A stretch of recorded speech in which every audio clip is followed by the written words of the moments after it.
The probe, two children at an apartment complex off Washington Boulevard in St. Andrew appears set to widen.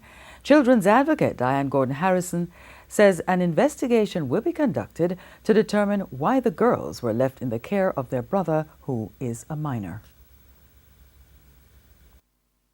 Of course, it is concerning to have children who are so young, 4 and 5 years, left with a minor to really take care of them overnight at that. So that is something that we have to look into and we have to assess to determine if the best decision was made in all the circumstances. It's too soon, however, to say definitively what the particular position will be, because you'd appreciate that the information is still being gathered, and after it's gathered, it has to be assessed for us to determine the next best move. But all angles are being considered.